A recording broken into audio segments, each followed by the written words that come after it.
Halo teman-teman, salam sehat, salam sejahtera untuk kita semua. Semoga Anda dan keluarga baik-baik saja di rumah. Dan kembali dengan saya, Bung Ropan. Saya harus mengupload konten video kali ini dan kemudian memberikan selamat kepada Setan Merah, The Red Devils MU. Ya, saya pikir dalam 6 tahun terakhir, untuk pertama kali ketika Ten Hag masuk di musim pertamanya, dia sudah menyihir MU menjadi tim yang sangat kuat pada musim ini, bahkan menjadi salah satu penantang untuk bisa menjadi juara di IPL walaupun masih tertinggal 8 poin dari pimpinan klasmen The Gunners Arsenal, tapi segala kemungkinan bisa terjadi.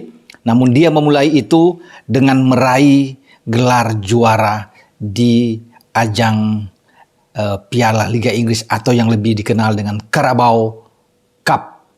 Luar biasa bagi MU perjalanan mereka untuk bisa menembus final, dan mereka hadir di Wembley menghadapi tim yang juga sedang bagus sebagai kuda hitam di IPL, Newcastle United, yang diasuh oleh Eddie Howe, dan ini juga penampilan terbaik bagi Newcastle pada musim ini ketika Eddie Howe ditunjuk sebagai pelatih. Pembenahan luar biasa, ya, perekrutan pemain yang baik sehingga mereka bisa menembus babak final. Memang di Wembley akhirnya mereka takluk tanpa bisa membuat gol ke gawang David De Gea, kalah dengan 2-0 dari MU, dan saya pikir memang MU pantas untuk bisa memenangkan pertandingan walaupun mungkin dari, kalau teman-teman lihat dari ball position, penguasaan bola mereka kalah, tetapi saya kira mereka unggul di dalam statistik dengan 14 tembakan yang mereka lakukan, 10 diantaranya on target. Ini luar biasa, ke 10 on target dan hanya 2 gol. Mestinya mereka bisa mendapatkan lebih dari 2 gol dalam pertandingan ini. Banyak peluang yang tercipta. Sementara bagi Newcastle, mereka boleh menembak sampai 15 kali, cuma 2 on target. Memang ada 61% penguasaan bola, atau sampai 62%, dengan MU hanya 38%. Tapi memang dalam sepak bola juga tidak menentukan, tidak menjadi jaminan sebuah tim yang kalah dalam ball position, kemudian mereka kalah dalam pertarungan di sebuah laga, dan itu dibuktikan oleh MU. Dan pasukan Ten Hag ini akhirnya mengangkat trofi pertama dalam 6 tahun terakhir setelah Jose Mourinho memberikan ini pada musim 2016-2017 dengan mengalahkan Soton di babak final dalam pertandingan yang sangat seru ketika itu, dan MU menang 3-2. Dan sekarang diteruskan setelah puasa gelar sejak 2017, dan Ten Hag memulai apa yang dilakukan oleh Mourinho saat itu dengan menjadi juara di Carabao. Karena Mourinho setelah juara di Carabao, mereka sukses di Liga Eropa dengan menjadi juara sebagai pelatih terakhir yang mempersembahkan trofi untuk MU sebelum Ten Hag melakukannya di Wembley, ya, dalam pertandingan kemarin, ya. Dan ini merupakan modal yang bagus karena MU ini masih lolos di Liga Eropa sampai di babak 16 besar. Mereka akan menghadapi Real Betis dalam undian, bermain di Old Trafford. Jadi kemungkinan mereka lolos ke 8 besar ini terbuka. Bahkan untuk bisa menjadi juara juga oke.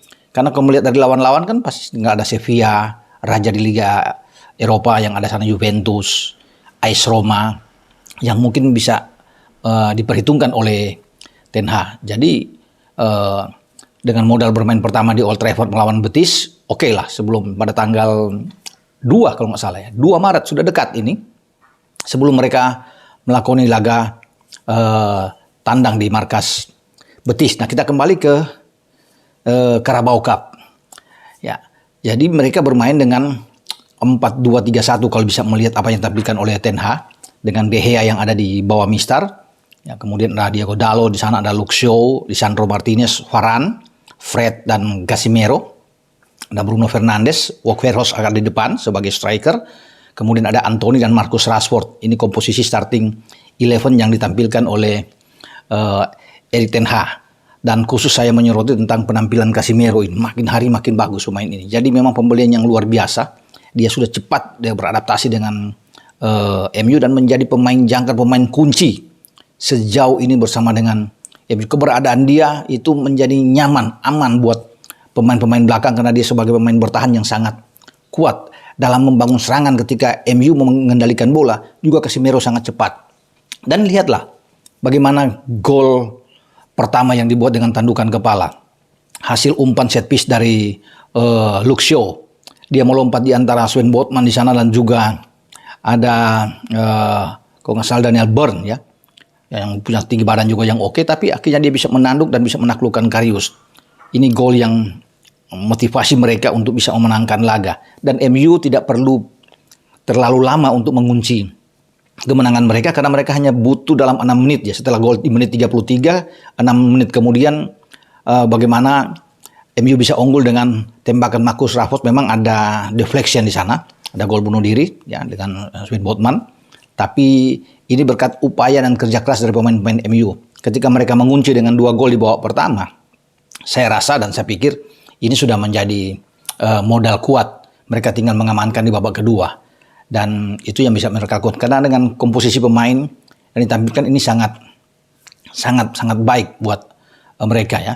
Terutama di garis belakang begitu disiplin ini yang menyulitkan bagi Callum Wilson yang ada di depan, pemain yang sangat garang bagi Newcastle United. Saint-Maximin yang sangat cepat dalam dribblingnya, itu bisa diredam oleh pemain-pemain belakang. Memang ada 1-2 peluang yang tercipta, tapi juga penampilan David De Gea saya pikir ini sangat oke. Fred dan Casemiro bertarung sangat kuat di tengah untuk bisa mengunci Bruno Guimaraes ya, pemain Brasil lainnya yang sangat bagus, dan dia dikontrol dengan baik oleh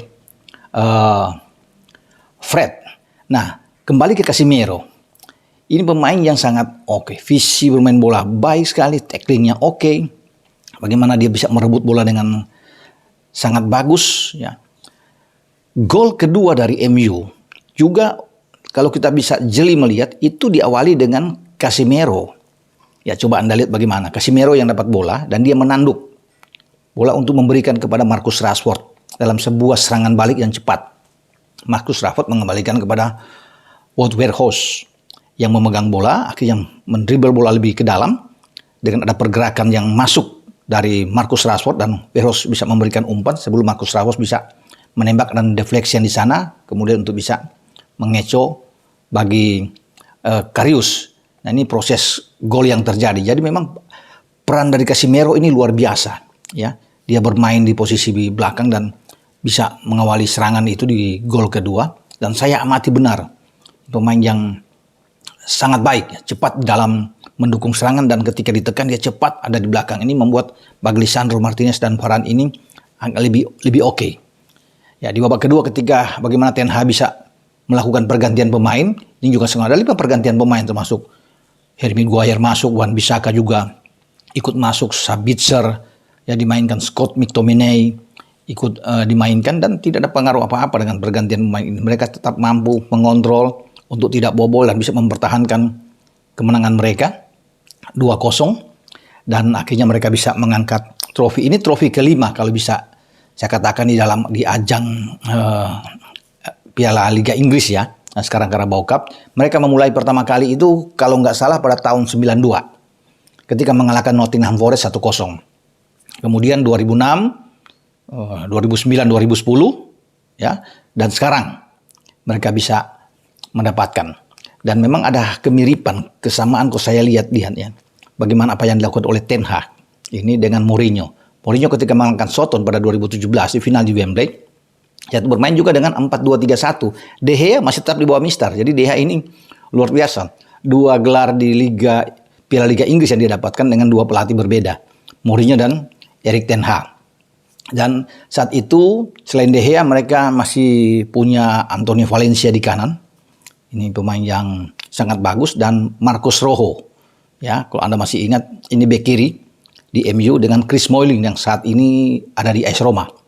Ya, bermain, dan Eric Bailly masih anggota MU tapi sudah dipinjamkan ke Marseille.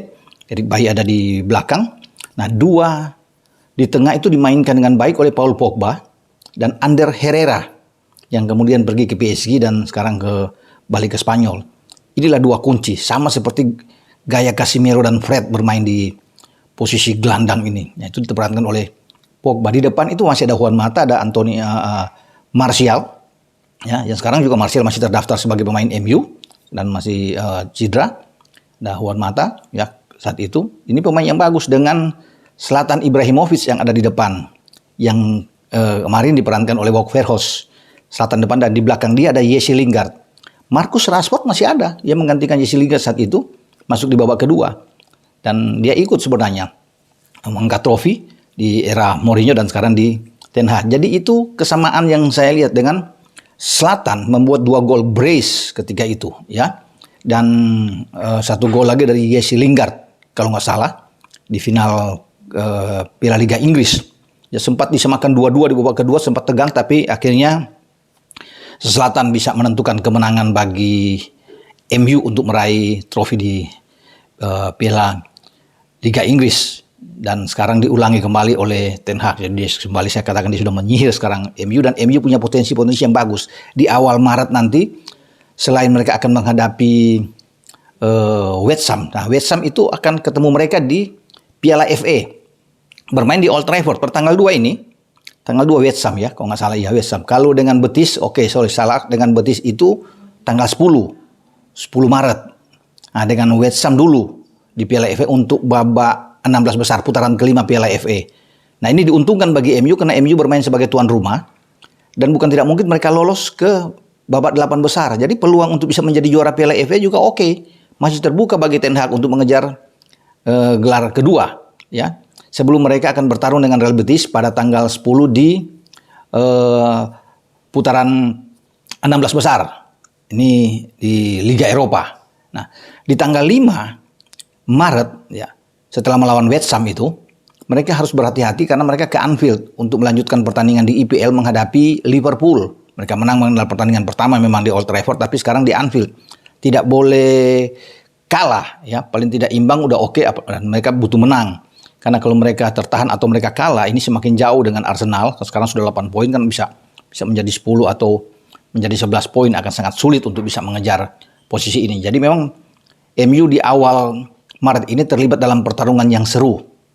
Ya, baik di Piala FA yang saya bilang tadi melawan West Ham, dan juga di IPL ada Liverpool, dan di Liga Eropa mereka akan menghadapi Real Betis. Jadi itu yang memang harus diperhitungkan, karena bukan tidak mungkin ya kalau mereka bisa lolos di Piala FA sampai final dan juara, ini luar biasa. Kemudian mereka bisa lolos juga ke final di Liga Eropa, berarti ada 3 piala yang bisa diamankan oleh Ten Hag, sambil melihat kemungkinan sampai Mei depan untuk bisa bertarung dengan Arsenal dan City dalam memperebutkan gelar juara yang masih terbuka bagi MU. Nah, itu tadi, asal mereka jangan tergelincir di Anfield untuk menghadapi Liverpool. Jadi selamat sekali lagi buat Setan Merah MU yang sudah meraih trofi mereka bersama dengan pelatih Erik ten Hag, dan ini menjadi persembahan yang luar biasa bagi Ten Hag